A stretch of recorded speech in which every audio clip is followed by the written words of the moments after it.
श्री सुखदेव जी कहते हैं, मुनिवर, उस समय अपने भक्तों के चित्त में अलौकिक भक्ति का प्रादुर्भाव हुआ। देख, भक्तवत्सल श्री भगवान अपना धाम छोड़कर वहां पधारे। उनके गले में वनमाला शोभा पा रही थी। श्री अंग सजल जलधर के समान श्याम वर्ण था, उस पर मनोहर पीतांबर शोभित था। कटी प्रदेश करधनी की लड़ियों से सुसज्जित था। सिर पर मुकुट की लटक और कानों में कुंडल की झलक देखते ही बनती थी। वे त्रिभंग ललित भाव से खड़े हुए चित्त को चुराए लेते थे। वक्ष स्थल पर कौस्तुभ धमनी दमक रही थी। सारा श्री अंग हरिचंदन से चर्चित था। उस रूप की शोभा क्या कहे, उसने तो मानो करोड़ों कामधेनु की रूप माधुरी छीन ली थी। वे परम आनंद चिंत मूर्ति, मधुराति मधुर मुरलीधर, ऐसी अनुपम छवि अपने भक्तों के निर्मल चितों में आविर्भूत हुए। भगवान के नित्य लोक निवासी लीला परिकर उद्धव आदि वहां गुप्त रूप से उस कथा को सुनने के लिए आए हुए थे। प्रभु के प्रकट होते ही चारों ओर जय हो की ध्वनि होने लगी। उस समय भक्ति रस का अद्भुत प्रवाह चला। बार बार अबीर गुलाल पुष्प की वर्षा तथा शंख ध्वनि होने लगी। उस सभा में जो लोग बैठे थे, उन्हें अपने देह, गेह और आत्मा भी कोई शुद्धि न रही। उनकी ऐसी तन्मयता देखकर नारद जी कहने लगे, मुनीश्वर गण, आज सप्ताह श्रवण की मैंने यह बड़ी ही अलौकिक महिमा देखी। यहाँ तो जो बड़े मूर्ख, दुष्ट और पशु पक्षी भी है, वे सभी अत्यंत निष्पाप हो गए हैं। अतः इसमें संदेह नहीं कि कलिकाल में चित्त की शुद्धि के लिए इस भागवत कथा के समान मृत्यु लोक में पाप कुंज का नाश करने वाला कोई दूसरा पवित्र साधन नहीं है। मुनिवर, आप लोग बड़े कृपालु हैं। आपने संसार के कल्याण का विचार करके यह बिल्कुल निराला ही मार्ग निकाला है। आप कृपया यह तो बताइए कि इस कथा रूप सप्ताह यज्ञ के द्वारा संसार में कौन कौन लोग पवित्र हो जाते हैं। सनकादिक ने कहा, जो लोग सदा तरह तरह के पाप किया करते हैं, निरंतर दुराचार में ही तत्पर रहते हैं और उल्टे मार्ग से चलते हैं, तथा जो क्रोधाग्नि से चलते रहने वाले कुटिल और काम परायण है, वे सभी इस कलयुग में सप्ताह यज्ञ से पवित्र हो जाते हैं। जो सत्य से च्युत, माता पिता की निंदा करने वाले, तृष्णा के मारे व्याकुल, आश्रम धर्म से रहित, दंभी, दूसरों की उन्नति देखकर कूदने वाले और दूसरों को दुख देने वाले हैं, वे सभी कलयुग में सप्ताह यज्ञ से पवित्र हो जाते हैं। जो मदिरापान, ब्रह्म हत्या, सुवर्ण की चोरी, गुरु स्त्री गमन और विश्वासघात, ये 5 महापाप करने वाले हैं, छल, छद्मपरायण, क्रूर, पिचासों के समान निर्दयी, ब्राह्मणों के धन से पुष्ट होने वाले और व्यभिचारी हैं, वे भी कलयुग में सप्ताह यज्ञ से पवित्र हो जाते हैं। जो दुष्ट आग्रह पूर्वक सर्वदा मन, वाणी या शरीर से पाप करते रहते हैं, दूसरे के धन से ही पुष्ट होते हैं तथा मलिन मन और दुष्ट हृदय वाले हैं, वे भी कलयुग में सप्ताह यज्ञ से पवित्र हो जाते हैं। नारद जी, अब हम तुम्हें इस विषय में एक प्राचीन इतिहास सुनाते हैं। उसके सुनने से ही सब पाप नष्ट हो जाते हैं। पूर्व काल में तुंगभद्रा नदी के तट पर एक अनुपम नगर बसा हुआ था। वहाँ सभी वर्णों के लोग अपने अपने धर्म का आचरण करते हुए सत्य और सत्कर्मों में तत्पर रहते थे। उस नगर में समस्त वेदों के का विशेषज्ञ और श्रोत स्मार्त कर्मों में निपुण एक आत्मदेव नामक ब्राह्मण रहता था। वह साक्षात दूसरे सूर्य के समान तेजस्वी था। वह धनी होने पर भी भिक्षाचीवी था। उसकी प्यारी पत्नी धुंधुली कुलीन एवं सुंदरी होने पर भी सदा अपनी बात पर अड़ जाने वाली थी। उसे लोगों की बात करने में सुख मिलता था। स्वभाव था क्रूर, प्रायः कुछ न कुछ बकवाद करती रहती थी। गृह कार्य में निपुण थी, कृपण थी और झगड़ालू भी थी। इस प्रकार ब्राह्मण दंपति प्रेम से अपने घर में रहते और विहार करते थे। उसके पास अर्थ और भोग विलास की सामग्री बहुत थी। घर द्वार भी सुंदर थे, परंतु उससे उन्हें सुख नहीं मिलता था। जब अवस्था बहुत ढल गई, तब उन्होंने संतान के लिए तरह तरह के पुण्य कर्म आरंभ किए और वे दीन दुखियों को गौ, पृथ्वी, सुवर्ण, वस्त्रादि दान करने लगे। इस प्रकार धर्म मार्ग में उन्होंने अपना आधा धन समाप्त कर दिया, तो भी उन्हें पुत्र या पुत्री किसी का भी मुख देखने को न मिला। इसलिए अब वह ब्राह्मण बहुत ही चिंतातुर रहने लगा। एक दिन वह ब्राह्मण देवता बहुत दुखी होकर घर से निकलकर वन को चल दिया। दोपहर के समय उसे प्यास लगी, इसलिए वह एक तालाब पर आया। संतान के अभाव के दुख ने उसके शरीर को बहुत सुखा दिया था, इसलिए थक जाने के कारण जल पीकर वह वही बैठ गया। 2 घड़ी बीतने पर वहां एक सन्यासी महात्मा आए। जब ब्राह्मण देवता ने देखा कि वे जल पी चुके हैं, तब वह उनके पास गया और चरणों में नमस्कार करने के बाद सामने खड़े होकर लंबी लंबी श्वास लेने लगा। सन्यासी ने पूछा, कहो ब्राह्मण देवता, रोते क्यों हो? ऐसी तुम्हें क्या भारी चिंता है? तुम जल्दी ही मुझे अपने दुख का कारण बताओ। ब्राह्मण ने कहा, महाराज, मैं अपने पूर्व जन्म के पापों से संचित दुख का क्या वर्णन करूं? अब मेरे पितर मेरे द्वारा दी हुई जलांजलि के जल को अपनी चिंता जनित सांस से कुछ गर्म करके पीते हैं। देवता और ब्राह्मण मेरा दिया हुआ प्रसन्न मन से स्वीकार नहीं करते। संतान के लिए मैं इतना दुखी हो गया हूँ कि मुझे अब सुना ही सुना दिखाई देता है। मैं प्राण त्यागने के लिए यहाँ आया हूँ। संतानहीन जीवन को धिक्कार है, संतानहीन गृह को धिक्कार है, संतानहीन धन को धिक्कार है और संतानहीन कुल को धिक्कार है। मैं जिस गाय को पालता हूँ वह भी सर्वथा बांझ हो जाती है। जो पेड़ लगाता हूँ उस पर भी फल फूल नहीं लगते। मेरे घर में जो फल आता है वह बहुत ही जल्द सड़ जाता है। जब मैं ऐसा अभागा और पुत्रहीन हूँ, तब फिर इस जीवन को रखकर मुझे क्या करना? यो कहकर वह ब्राह्मण दुख से व्याकुल हो उन सन्यासी महात्मा के पास फुट फुट कर रोने लगा। तब उन यतिवर के हृदय में बड़ी करुणा उत्पन्न हुई। वे योगनिष्ठ थे। उन्होंने उसके ललाट की रेखा देखकर सारा वृतांत जान लिया और फिर उसे विस्तार पूर्वक कहने लगे। सन्यासी ने कहा, ब्राह्मण देवता, इस प्रजा प्राप्ति का मोह त्याग दो। कर्म की गति प्रबल है। विवेक का आश्रय लेकर संसार की वासना छोड़ दो। विप्रवर, सुनो, मैंने इस समय तुम्हारा प्रारब्ध देखकर निश्चय किया है कि 7 जन्म तक तुम्हें कोई संतान किसी प्रकार नहीं हो सकती। पूर्व काल में राजा सगर एवं अंग को संतान के कारण दुख भोगना पड़ा था। ब्राह्मण, अब तुम कुटुंब की आशा छोड़ दो। संन्यास में ही सब प्रकार का सुख है। ब्राह्मण ने कहा, महात्मा जी, विवेक से मेरा क्या होगा? मुझे तो बलपूर्वक पुत्र दीजिए, नहीं तो मैं आपके सामने ही शोक मूर्छित होकर अपने प्राण को त्यागता हूँ। जिसमें पुत्र स्त्री आदि का सुख नहीं है, ऐसा संन्यास तो सर्वथा नीरस ही है। लोक में सरस तो पुत्रादि से भरा हुआ गृहाश्रम ही है।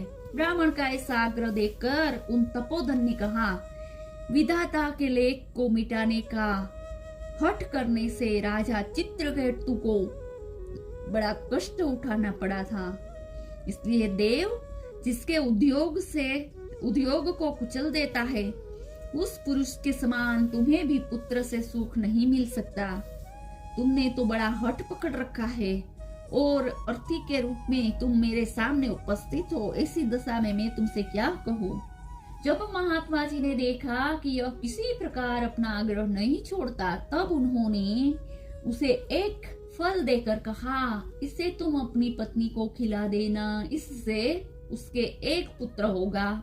तुम्हारी स्त्री को 1 साल तक सत्य, शौच, दान, दया और एक समय ही अन्न खाने का नियम रखना चाहिए। यदि वह ऐसा करेगी तो वह बालक बहुत ही शुद्ध स्वभाव वाला होगा। यूं कहकर वे योगीराज चल गए और ब्राह्मण अपने घर लौट आया। वहां आकर उसने वह फल अपनी स्त्री के हाथ में दे दिया और स्वयं कहीं चला गया। उसकी स्त्री तो कुटिल स्वभाव की थी। वह रो रो कर अपनी एक सखी को कहने लगी, सखी मुझे तो बड़ी चिंता हो गई, मैं तो यह फल नहीं खाऊंगी। फल खाने से गर्भ रहेगा और गर्भ से पेट बढ़ जाएगा, फिर कुछ खाया पिया जाएगा नहीं और मेरी शक्ति क्षीण हो जाएगी। तब बता घर का धंधा कैसे होगा। और देववश यदि कहीं गांव में डाकुओं का आक्रमण हो गया तो गर्भिणी स्त्री कैसे भागेगी। यदि सुखदेव जी की तरह यह गर्भ भी पेट में ही रह गया तो इसे बाहर कैसे निकाला जाएगा। और कहीं प्रसव काल के समय वह टेढ़ा हो गया तो फिर प्राणों से हाथ धोना पड़ेगा। यूं भी प्रसव के समय बहुत भयंकर पीड़ा होती है। मैं सुकुमारी भला यह सब कैसे सह सकूंगी। मैं जब दुर्बल पड़ जाऊंगी तब ननंद रानी आकर घर का सब माल मता समेट ले जाएंगी और मुझसे तो सत्य शौचादि नियम का पालन होना भी कठिन ही जान पड़ता है। जो स्त्री बच्चा जनती है उसे उस बच्चे के लालन पालन में भी बड़ा कष्ट होता है। मेरे विचार से तो वंध्या या विधवा स्त्री ही सुखी है। मन में ऐसे ही तरह तरह के कुतर्क उठने से उसने वह फल नहीं खाया। और जब उसके पति ने पूछा फल खा लिया, तब उसने कह दिया हाँ खा लिया। एक दिन उसकी बहन अपने आप ही उसके घर आई। तब उसने अपनी बहन को सारा वृतांत सुना कर कहा कि मेरे मन में इसकी बड़ी चिंता है। मैं इस दुख के कारण दिनों दिन दुबली हो रही हूँ। बहन मैं क्या करूँ। बहन ने कहा मेरे पेट में बच्चा है, प्रसव होने पर वह बालक मैं तुझे दे दूंगी। तब तक तू गर्भवती के समान घर में गुप्त रूप से सुख से रह। तू मेरे पति को कुछ धन दे देगी तो वे तुझे अपना बालक दे देंगे। हम ऐसी युक्ति करेंगी कि जिसमें सब लोग यही कहे कि इस बालक 6 महीने का होकर मर गया और मैं नित्य प्रति तेरे घर आकर बालक का पालन पोषण करती रहूंगी। तू इस समय इसकी जांच करने के लिए यह फल गौ को खिला दे। ब्राह्मणी ने स्त्री स्वभाववश जो जो उसकी बहन ने कहा था वैसे ही सब किया। इसके पश्चात समयानुसार जब उस स्त्री के पुत्र हुआ तब उसके पिता ने चुपचाप लाकर उसे धुंधली को दे दिया और उसने आत्मदेव को सूचना दे दी कि मेरे सुखपूर्वक बालक हो गया है। इस प्रकार आत्मदेव के पुत्र हुआ सुनकर तो सब लोगों को बड़ा आनंद हुआ। ब्राह्मण ने इसका जाति कर्म संस्कार करके ब्राह्मणों को दान दिया और इसके द्वार पर गाना बजाना अनेक प्रकार के मांगलिक कृत्य होने लगे। तुंदुली ने अपने पति से कहा मेरे स्तनों में दूध नहीं है, फिर गौ आदि किसी अन्य जीव के दूध से मैं इस बालक का किस प्रकार पालन करूंगी। मेरी बहन के अभी बालक हुआ था, वह मर गया है। उसे बुलाकर अपने यहाँ रख ले तो वह आपके इस बच्चे का पालन पोषण कर लेगी। तब पुत्र की रक्षा के लिए आत्मदेव वैसा ही किया तथा माता धुंधुली ने इस बालक का नाम धुंधुकारी रखा। इसके बाद 3 महीने बीतने पर गौ के भी एक मनुष्याकार बच्चा हुआ। वह सर्वांग सुंदर, दिव्य, निर्मल तथा सुवर्ण सी क्रांति वाला था। उसे देखकर ब्राह्मण देवता को बड़ा आनंद हुआ और उसने स्वयं ही उसके सब संस्कार किए। इस समाचार से सब लोगों को भी बड़ा आश्चर्य हुआ और वे बालक को देखने के लिए आए। आपस में कहने लगे, देखो भाई, अब आत्मदेव का कैसा भाग्य उदय हुआ है।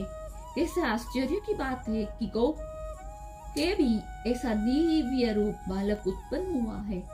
देव योग से इस गुप्त रहस्य को किसी को भी पता नहीं चला। उस बालक के गौओं के से कान देखकर उसका नाम गौकर्ण रखा। कुछ काल बीतने पर ये दोनों बालक जवान हो गए। उनमें गौकर्ण तो बड़ा पंडित और ज्ञानी हुआ, किंतु धुंधुकारी बड़ा ही दुष्ट निकला। स्नान शौचादि ब्राह्मणोचित आचरणों का उसमें नाम भी न था और न ही खान पान का कोई परहेज था। क्रोध उसमें बहुत बड़ा चढ़ा था। वह बुरी बुरी वस्तुओं का संग्रह किया करता था। मुर्दे के हाथ से छू आया हुआ अन्न भी खा लेता था। दूसरों की चोरी करना, सब लोगों से द्वेष बढ़ाना उसका स्वभाव बन गया था। छिपे छिपे वह दूसरे के घर में आग लगा देता था। दूसरे के बालकों को खिलाने के लिए गोद में लेता और उन्हें चट कुएं में डाल देता। हिंसा का उसे व्यसन हो गया था। हर समय वह अस्त्र शस्त्र धारण किए रहता था और बेचारे अंधे और दीन दुखियों को व्यर्थ ही तंग करता रहता था। चांडालों से उसका विशेष प्रेम था। बस हाथों में फंदा लिए कुत्तों की टोली साथ शिकार की टोह में घूमता रहता था। वेश्याओं के जाल में फंसकर उसने अपने पिता की सारी संपत्ति नष्ट कर दी। एक दिन माता पिता को मार पीट कर घर से सब बर्तन भांडे उठा ले गया। इस प्रकार जब सारी संपत्ति स्वाहा हो गई, तब उसका कृपण पिता फुट फुट कर रोने लगा और बोला, इससे तो इसकी माँ का बांझ रहना ही अच्छा था। कुपुत्र तो बड़ा ही दुखदाई होता है। अब मैं कहाँ रहूं, कहाँ जाऊं? मेरे इस संकट को कौन काटेगा? हाय, मेरे ऊपर तो बड़ी विपत्ति आ पड़ी है। इस दुख के कारण अवश्य मुझे एक दिन प्राण छोड़ने पड़ेंगे।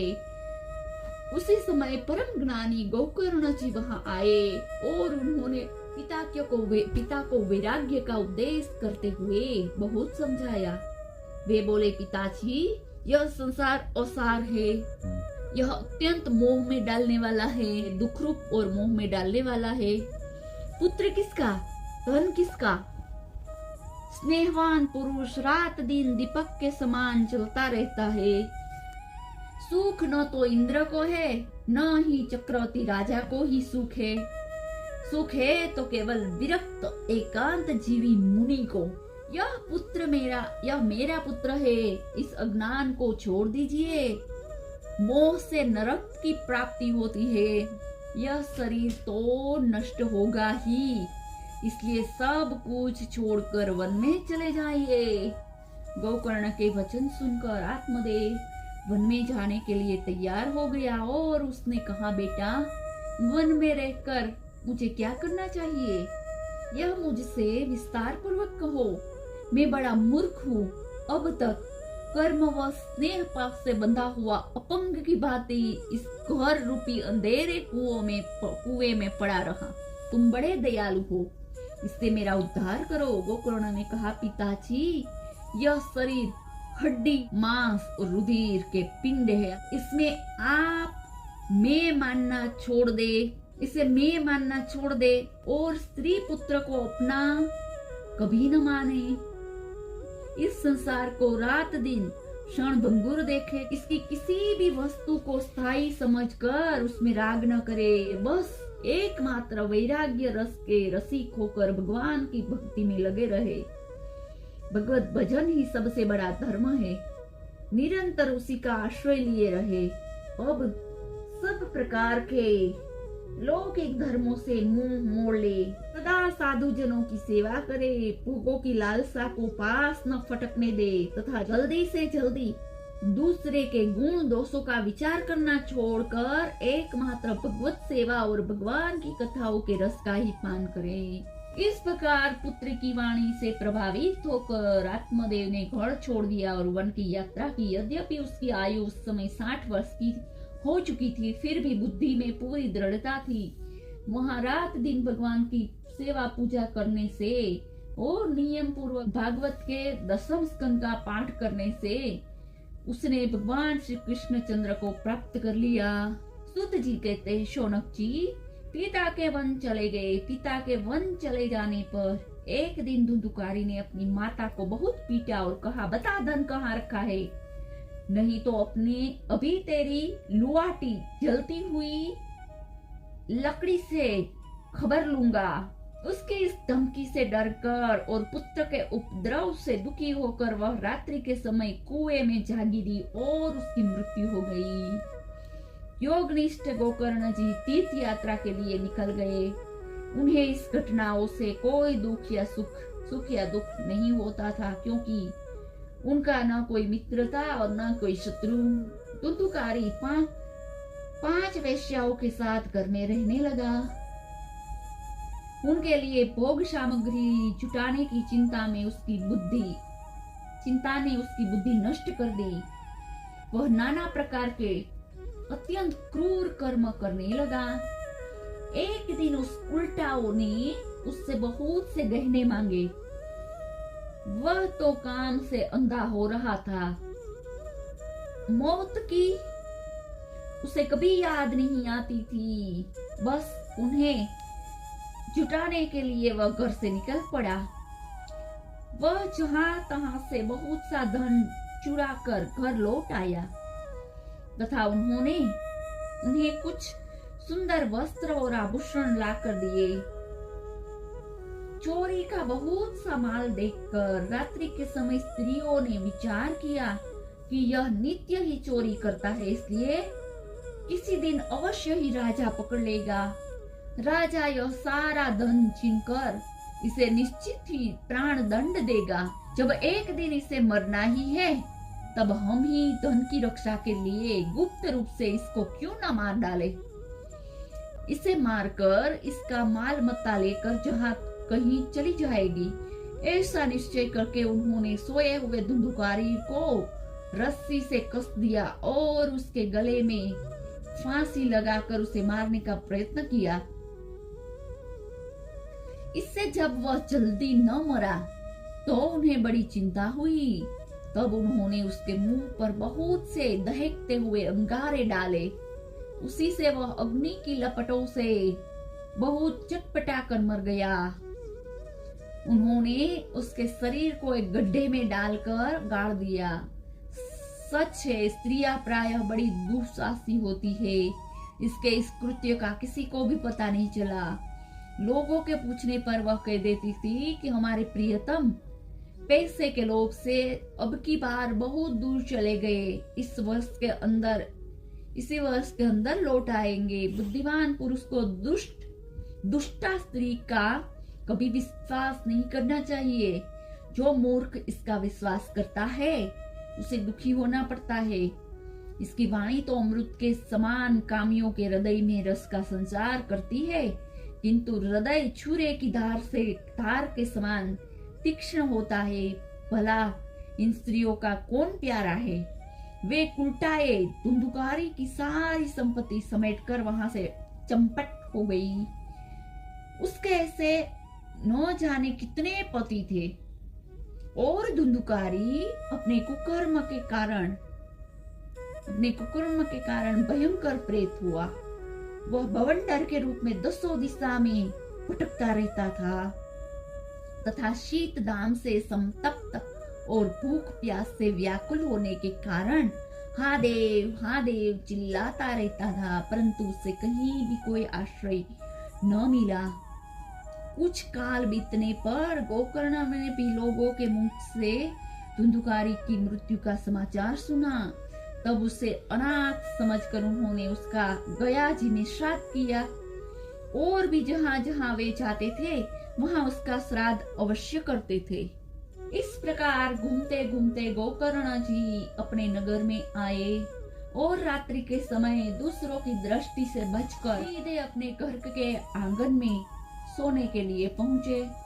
वहां अपने भाई को सोया देखकर आधी रात के समय धुंधुकारी ने अपना बड़ा विकट रूप दिखाया। वह कभी भेड़ा, कभी हाथी, कभी भैंसा और कभी इंद्र और कभी अग्नि का रूप धारण करता। अंत में वह मनुष्य के आकार में प्रकट हुआ। ये विपरीत अवस्थाएं देखकर गोकर्ण ने निश्चय किया कि यह कोई दुर्गति को प्राप्त हुआ जीव है। तब उन्होंने उससे धैर्य पूर्वक पूछा। गोकर्ण ने कहा, तू कौन है? रात्रि के समय ऐसे भयानक रूप क्यों दिखा रहा है? तेरी यह दशा कैसे हुई? हमें बता तो सही। तू प्रेत है, पिशाच है अथवा तो कोई राक्षस है? सूत जी कहते हैं, गोकर्ण के इस प्रकार पूछने पर वह बार बार जोर जोर से रोने लगा। उसमें बोलने की शक्ति नहीं थी, इसलिए उसने केवल संकेत मात्र किया। तब गोकर्ण ने अंजलि में जल लेकर उसे अभिमंत्रित करके उस पर छिड़का। इससे उसके पाप का कुछ शमन हुआ और वह इस प्रकार कहने लगा। प्रेत बोला, मैं तुम्हारा भाई हूँ, मेरा नाम है धुंधुकारी। मैंने अपने ही दोष से अपना ब्राह्मणत्व नष्ट कर दिया। मेरे कुकर्म की गिनती नहीं की जा सकती। मैं तो महान अज्ञान के चक्कर काट रहा था। इसी में मैंने लोगों की बड़ी हिंसा की। अंत में उल्टा स्त्रियों ने मुझे तड़पा तड़पा कर मार डाला। इसी से अब प्रेत योनि में पड़कर यह दुर्दशा भोग रहा हूँ। अब देववश कर्म फल का उदय होने से केवल वायु भक्षण करके जी रहा हूँ। भाई, तुम दया के समुद्र हो। अब किसी प्रकार जल्दी ही मुझे इस योनि से छुड़ाओ। गोकर्ण ने धुंधकारी की सारी बातें सुनी और तब उससे बोले। गोकर्ण ने कहा, भाई, मुझे इस बात का बड़ा आश्चर्य है। मैंने तुम्हारे लिए विधि पूर्वक गया जी ने पिंडदान किया, फिर भी तुम प्रेत योनि से मुक्त कैसे नहीं हुए? यदि गया श्राद्ध से भी तुम्हारी मुक्ति नहीं हुई, तब इसका और कोई उपाय ही नहीं है। अच्छा, तुम सब बात खोलकर कहो, मुझे अब क्या करना चाहिए? प्रेत ने कहा, मेरी मुक्ति सैकड़ों गया श्राद्ध करने से भी नहीं हो सकती। अब तो तुम इसका और ही कोई उपाय सोचो। प्रेत की यह बात सुनकर गोकर्ण को बड़ा आश्चर्य हुआ। वे कहने लगे, यदि सैकड़ों गया श्राद्ध से भी तुम्हारी मुक्ति नहीं हो सकती, तब तो तुम्हारी मुक्ति असंभव ही है। अच्छा, अभी तो तुम निश्चित होकर अपने स्थान पर रहो। मैं विचार करके तुम्हारी मुक्ति के लिए कोई दूसरा उपाय करूंगा। गोकर्ण की आज्ञा पाकर धुंधुकारी वहां से अपने स्थान पर चला आया। इधर गोकर्ण ने रात भर विचार किया, तब भी उन्हें कोई उपाय नहीं सूझा। प्रातःकाल उनको आया देखकर लोग प्रेम से उनसे मिलने आए। तब गोकर्ण जी ने रात में जो कुछ जिस प्रकार हुआ था वह सब उन्हें सुना दिया। उनमें जो लोग विद्वान, योगनिष्ठ, ज्ञानी और वेदज्ञ थे, उन्होंने भी अनेक शास्त्रों को उलट पलट कर देखा तो भी उसकी मुक्ति का कोई उपाय न मिला। तब सबने यही निश्चय किया कि इस विषय में सूर्य नारायण जो आज्ञा करे वही करना चाहिए। अतः गोकर्ण ने अपनी तपोबल से सूर्य की गति को रोक दिया। उन्होंने स्तुति की, भगवान आप इस संसार के साक्षी है, मैं आपको नमस्कार करता हूँ। आप मुझे कृपा करके धुंधुकारी की मुक्ति का साधन बताइए। गोकर्ण की यह प्रार्थना सुनकर सूर्यदेव ने दूर से ही स्पष्ट शब्दों में कहा, श्रीमद् भागवत से मुक्ति हो सकती है, इसलिए तुम इसका सप्ताह पारायण करो। सूर्य का यह धर्ममय वचन वहां सभी ने सुना।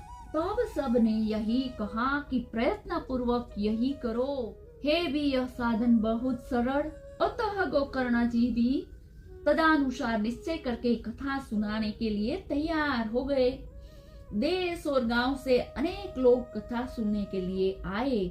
बहुत से लंगड़े, लूले, अंधे, बूढ़े और मंदबुद्धि पुरुष भी अपने पापों की निवृत्ति के उद्देश्य से वहां पहुंचे।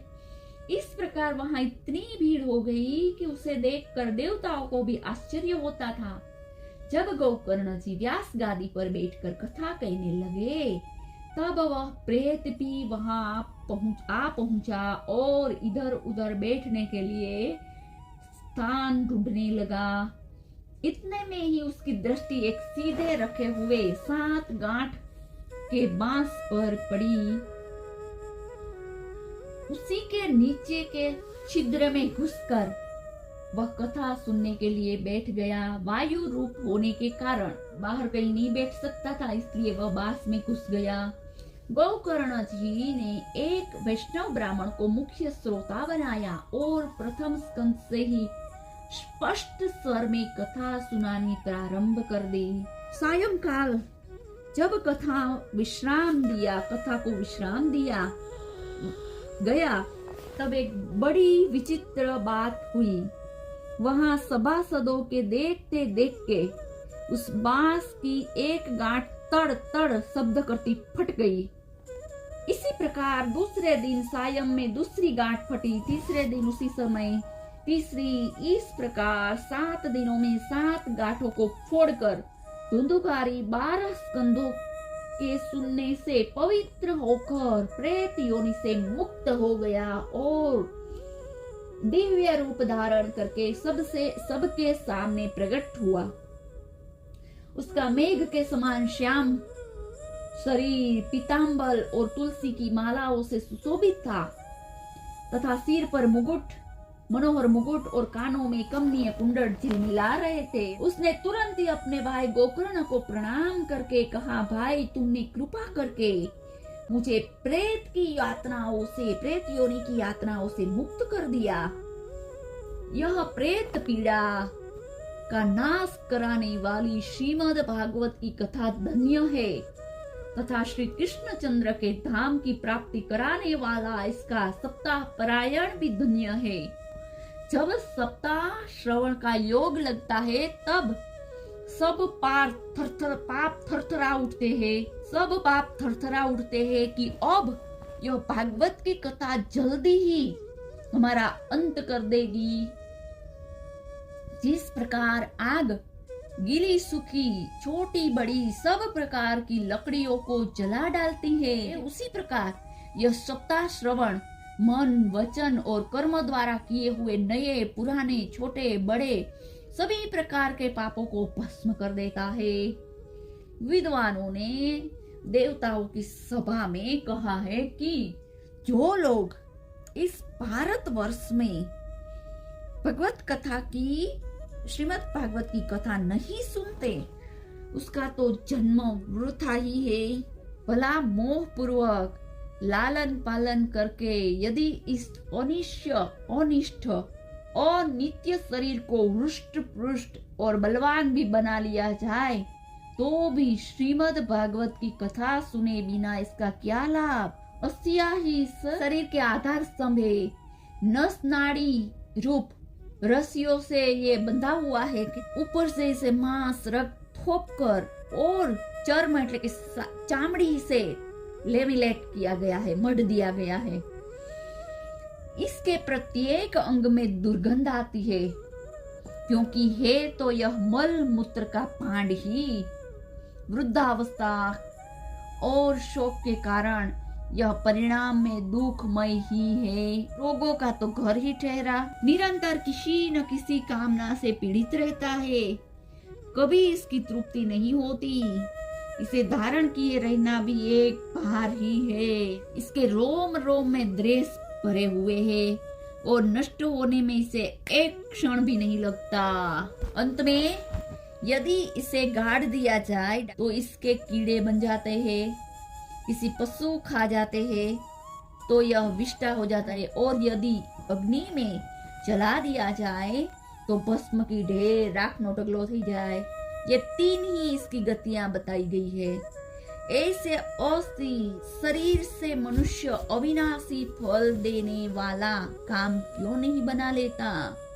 जो अन्न प्रातः काल पकाया जाता है वह सायं काल तक बिगड़ जाता है, फिर इसके रस से पुष्ट हुए शरीर की नित्यता कैसी? इस लोक में सप्ताह श्रवण करने से भगवान की शीघ्र ही प्राप्ति होती है। अब सब प्रकार के दोषों की निवृत्ति के लिए एकमात्र साधन है भगवत सप्ताह पारायण। भागवत की कथा सांभळवी। जो लोग भगवान की कथा से वंचित वे तो जल में बुदबुदे और जीवों में मच्छर के समान केवल मरने के लिए ही पैदा हुए हैं। भला जिसके प्रभाव से जड़ और सूखे हुए बांस की गांठें फट सकती है, उस भागवत कथा का श्रवण करने से चित्त की गांठ का खुल जाना कौन सी बड़ी बात है। सप्ताह श्रवण करने से मनुष्य के हृदय की गांठ खुल जाती है, उसके समस्त संशय छिन्न भिन्न हो जाते हैं और सारे कर्म क्षीण हो जाते हैं। यह भागवत कथा रूप तीर्थ संसार के कीचड़ को धोने में बड़ा ही पट्टू है। विद्वानों का कथन है कि जब यह हृदय में स्थित हो जाता है तब मनुष्य की मुक्ति निश्चित ही समझनी चाहिए। जिस समय धुंधुकारी ये सब बातें कह रहा था, जिसके लिए वैकुंठवासी पार्षदों के सहित एक विमान उतरा, उससे सब और मंडलाकार प्रकाश फैल रहा था। सब लोगों के सामने ही धुंधुकारी उस विमान पर चढ़ गया। तब उस विमान पर आए हुए पार्षदों को देखकर उनसे गोकर्ण ने यह बात कही। गोकर्ण ने पूछा, भगवान के प्रिय पार्षदों, यहाँ हमारे अनेक सुहृदय श्रोतागण, उन सब के लिए आप लोग एक साथ बहुत से विमान क्यों नहीं लाए? हम देखते हैं कि यहाँ सभी ने समान रूप से कथा सुनी है। फिर जल में इस प्रकार, फिर फल में इस प्रकार भेद क्यों हुआ? बताइए, यह बताइए। भगवान के सेवकों ने कहा, हे मानद, इस फल भेद का कारण श्रवण भेद ही है। यह ठीक है कि श्रवण तो सब ने समान रूप से ही किया, किंतु इसके जैसा मनन नहीं किया। इसी से एक साथ भजन करने पर भी उसके फल में भेद रहा।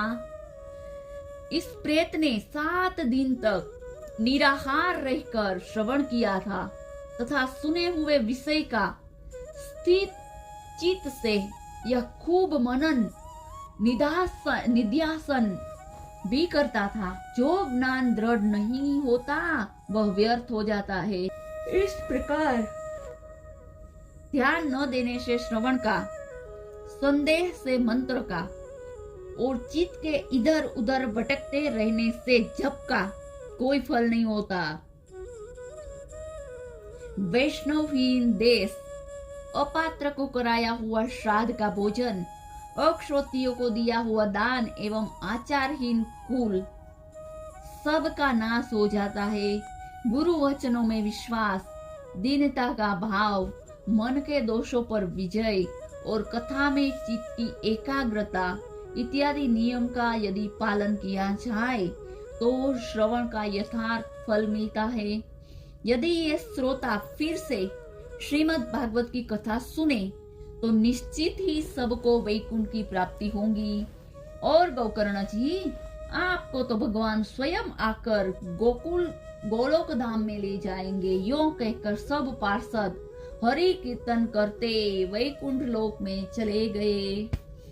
श्रवण मात्र से श्रावण मास में गोकर्ण जी ने फिर उसी प्रकार सप्ताह क्रम से कथा कही और उस श्रोताओं ने उसे फिर सुना। नारद जी, इस कथा की समाप्ति पर जो कुछ हुआ वह सुनिए। वहां भक्तों से भरे हुए विमानों के साथ भगवान प्रकट हुए। सब ओर से खूब जय जयकार और नमस्कार की ध्वनियां होने लगी। भगवान स्वयं हर्षित होकर अपने पंचजन्य शंख की ध्वनि करने लगे और उन्होंने गोकर्ण को हृदय से लगाकर अपने ही समान बना लिया। उन्होंने क्षण भर में ही अब सब श्रोताओं को भी मेघ के समान श्याम वर्ण, रेशमी पीतांबर धारी किरीट और कुंडलादि से विभूषित कर दिया। उस गांव में कुत्ते और चांडाल पर्यंत जितने भी जीव थे वे सभी गोकर्ण जी की कृपा से विमान पर चढ़ा लिए गए तथा जहाँ योगी जन जाते हैं उस भगवत धाम में वे भेज दिए गए। इस प्रकार भक्तवत्सल भगवान श्री कृष्ण कथा श्रवण से प्रसन्न होकर गोकर्ण जी को साथ ले अपने ग्वाल बालों के प्रिय गोलोक धाम में चले गए। पूर्व काल में जैसे अयोध्यावासी भगवान श्री राम के साथ साकेत धाम सिधारे थे, उसी प्रकार भगवान श्री कृष्ण उन सबको योगी दुर्लभ गोलोक धाम को ले गए, जिस लोक में सूर्य, चंद्रमा और सिद्धों की भी कभी गति नहीं हो सकती। उसमें वे श्रीमद् भागवत श्रवण करने से चले गए। नारद जी सप्ताह यज्ञ के द्वारा कथा श्रवण करने से जैसा उज्जवल फल संचित होता है, उसके विषय में हम आपसे क्या कहे। अजी जिन्होंने अपने कर्णपुट से गोकर्ण जी की कथा के एक अक्षर का भी पान किया था, वे फिर माता के गर्भ में नहीं आए। जिस गति को लोग वायु, जल या पत्ते खाकर शरीर सुखाने से, बहुत काल तक घोर तपस्या करने से और योगाभ्यास से भी नहीं पा सकते थे, उसे वह सप्ताह श्रवण से सहज में ही प्राप्त कर लेते हैं। इस परम पवित्र इतिहास का पाठ चित्रकूट पर विराजमान मुनीश्वर चांडिल्य भी ब्रह्मानंद में मग्न होकर करते रहते हैं। यह कथा बड़ी ही पवित्र है। एक बार के श्रवण से ही समस्त पाप राशि को भस्म कर देती है। यदि इसका श्राद्ध के समय पाठ किया जाए तो उससे पितृगण को बड़ी तृप्ति होती है और नित्य पाठ करने से मोक्ष की प्राप्ति होती है। यदि आपको यह वीडियो अच्छा लगा है मित्रों, तो अपने परिवार और दोस्तों के साथ भी शेयर कीजिएगा ताकि उसको भी लाभ मिल सके। जय श्री राधे।